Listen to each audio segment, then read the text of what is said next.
मेरे मुसलमान भाइयों और साथियों, बीमारी की वजह से रोजा तोड़ना जायज है, लेकिन इसके अंदर कुछ तफसील है।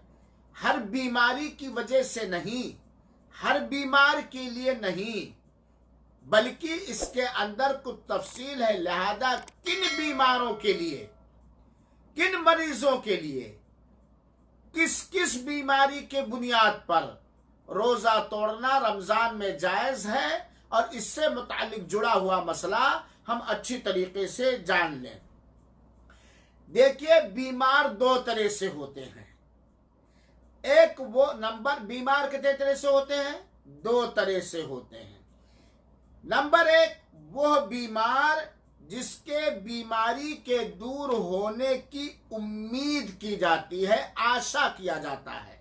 यानी वक्ती तौर पर एक बीमारी, वक्ती तौर पर एक बीमारी लग जाती है और बाद में इलाज और मुआलजा या किसी भी जरिया से उसकी होने की आशा और उम्मीद की जाती है।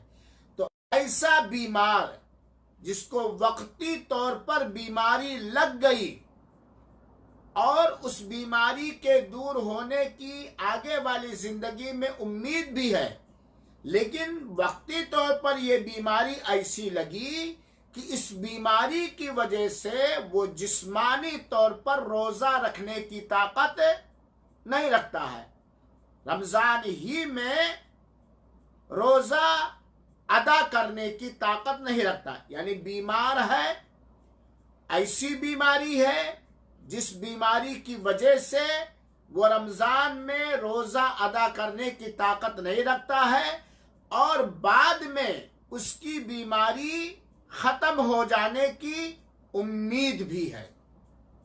समझ गए?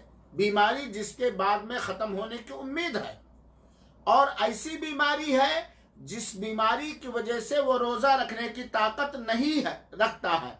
तो ऐसे बीमार आदमी के लिए रमजान मुबारक के अंदर रोजा तोड़ देना जायज है, बाद में वो कज़ा करेगा।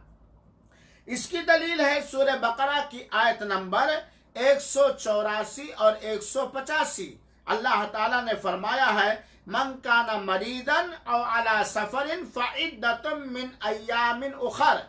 रमजान के महीने में जो शख्स बीमार है या सफर पर है और उसकी बीमारी ऐसी है कि बाद में उस बीमारी के दूर होने की उम्मीद है, लेकिन वक्ती तौर पर ऐसा बीमार हो गया है कि उस बीमारी की वजह से वह रमजान के रोजे रखने की ताकत नहीं रखता है, तब ऐसी सूरत में वो रमजान में रोजा तोड़ देना उसके लिए जायज है, बाद में उसे कज़ा करना पड़ेगा।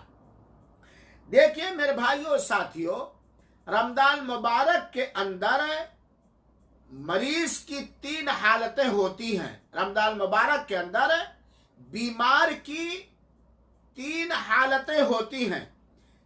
पहली हालत क्या है, जरा गौर से सुनिएगा ये दर्स। पहली हालत कि ऐसा बीमार है कि उसकी बीमारी की वजह से उसे रोजा रखने में कोई मशक्कत और परेशानी नहीं होती, और ना ही जो बीमारी उसी लगी है उससे उसको कोई नुकसान नहीं पहुंचेगा। खुलासा ये कि रमजान मुबारक में एक बीमार ऐसा है कि बीमारी की वजह से रोजा रखने में कोई दुश्वारी, कोई परेशानी, कोई मशक्कत नहीं होती, और ना ही रोजा रखने से उसकी बीमारी बढ़ने का खतरा है, ना ही रोजा रखे तो उसे नुकसान पहुंचने का भी खतरा नहीं है। तब ऐसी सूरत में ऐसे बीमार पर रोजा रखना फर्ज और वाजिब है। अगर बीमार है, फिर से समझे, अगर ऐसा बीमार है कि उस बीमारी की हालत में भी रोजा रखने से उसे कोई मशक्कत और तकलीफ, नाकाबिले बर्दाश्त मशक्कत और तकलीफ नहीं होती, और वो बीमारी उसे और रोजा रखने से उसको उस बीमारी में कोई नुकसान पहुंचने का खतरा नहीं है, तब ऐसी सूरत में उसके लिए रोजा तोड़ने की इजाजत नहीं, वो रोजा रखेगा। मिसाल के तौर पर एक आदमी को बुखार आ गया, खांसी आ रही है, जुकाम हो रहा है, आ गया है, या सर में थोड़ा बहुत दर्द है, और उसे इस खांसी या जुकाम या बुखार या दर्द सर की वजह से रोजा रखने में कोई मशक्कत नहीं। भाई रोजा तो वैसे मशक्कत और परेशानी है, लेकिन ऐसी मशक्कत नहीं कि जो काबिले बर्दाश्त ना हो, बर्दाश्त करने के लायक भी ना हो। और अगर रोजा रख ले तो इसकी इस बीमारी में उसे कोई नुकसान रोजा नहीं पहुंचाएगा। तो ऐसी सूरत में ऐसे बीमार पर रोजा रखना फर्ज और वाजिब है। बीमार की दूसरी हालत, रमजान मुबारक के अंदर बीमार की दूसरी हालत यह है कि ऐसी बीमारी है जिस बीमारी में रोजा रखना उसके लिए मशक्कत है, लेकिन रोजा उसे नुकसान नहीं पहुंचाएगा। रोजा रख ऐसी बीमारी है कि बीमारी में रोजा रखने में उसे मशक्कत और परेशानी है मशक्कत है परेशानी, लेकिन अगर रोजा रख ले तो उस आदमी को रोजा नुकसानदेह नहीं होगा, नुकसान नहीं पहुंचाएगा। तो अगर वो चाहे तो रोजा तोड़ सकता है, लेकिन रोजा रखना मशक्कत के साथ ये मकरूह है। दूसरा क्या हुआ, आदमी बीमार है, रोजा रखने में उसे मशक्कत और परेशानी है, लेकिन ये रोजा उसके लिए नुकसानदेह नहीं है, तो रोजा तोड़ना उसके लिए जायज है, बाद में कज़ा करेगा। और अगर रोजा रख लिया तो ये पसंदीदा अमल नहीं है, क्योंकि जिस्मानी मशक्कत के साथ, नाकाबिले बर्दाश्त मशक्कत के साथ रोजा रखना इसमें मना किया गया है। क्यों? क्योंकि अल्लाह ताला ने अपने आप को अजाब देने से रोका है और हिलाकत में डालने से रोका है। इस्लाम ने रोजा इसलिए नहीं फर्ज किया है कि लोगों को अजाब दिया जाए, लोगों को नाकाबिले बर्दाश्त मशक्कत और परेशानी के भेंट चढ़ा दिया जाए। ठीक है, क्या हुआ, मरीज है, रोजा रखने में मशक्कत और परेशानी है, लेकिन नुकसानदेह नहीं है, तो ना रखना बेहतर है। रख लिया तो कोई हरज नहीं, अलबत्ता ना रखे तो ज्यादा बेहतर है, बाद में कज़ा करेगा।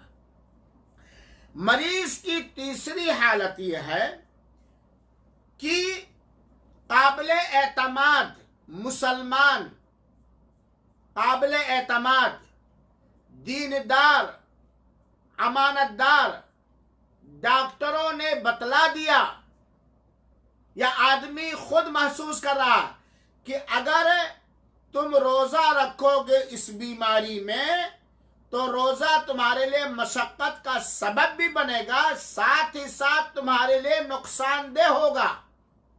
साथ ही साथ मशक्कत के साथ साथ रोजा तुम्हारे लिए नुकसानदेह होगा, तुम्हारी बीमारी बढ़ जाएगी, तुम्हारी बीमारी का इलाज नामुमकिन हो जाएगा।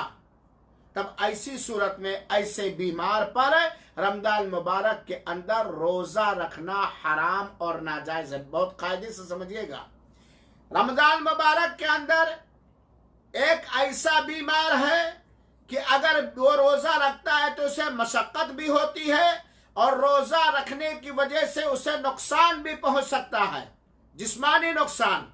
बीमारी कंट्रोल में नहीं होगी, बीमारी के बढ़ जाने का खतरा है, उस बीमारी की वजह से रोजा, उस बीमारी के साथ रोजा रखने की वजह से दिगर दूसरी बीमारियां आ जाने का खतरा है, हार्ट अटैक का खतरा है, फालिज का खतरा है, वगैरह वगैरह। तब ऐसी सूरत में ऐसे बीमार का रमजान मुबारक के अंदर रोजा रखना हराम और नाजायज है, हराम और नाजायज है। क्योंकि अल्लाह ताला ने फरमाया है, वला तक़तुलू अंफुसकुम इन्नल्लाह काना बिकुम रहीमा, तुम अपने आप को कत्ल न करो, यकीनन अल्लाह ताला तुम्हारे लिए रहम करने वाला और मेहरबान है। अल्लाह रहीम है, मेहरबान है। और रोजा अल्लाह ताला ने इंसान के आत्महत्या के लिए, कत्ल करने के लिए नहीं पैदा उतारा है।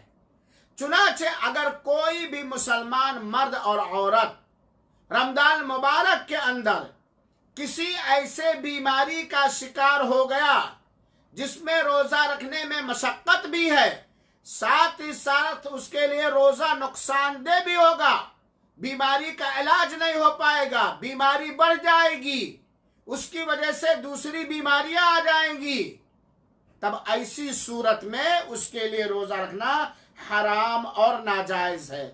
क्योंकि अल्लाह के रसूल अकरम सल्लल्लाहु अलैहि वसल्लम की तालीमात से पता चलता है, अल्लाह के रसूल अकरम सल्लल्लाहु अलैहि वसल्लम ने फरमाया, इन्ना लिरब्बिका अलैका हक, तुम्हारे ऊपर तुम्हारे रब का हक है, और तुम्हारे ऊपर तुम्हारे नफ्स का भी हक है, और तुम्हारे ऊपर तुम्हारे अहलो अयाल का भी हक है। तो ये हुए मरीज के हालात।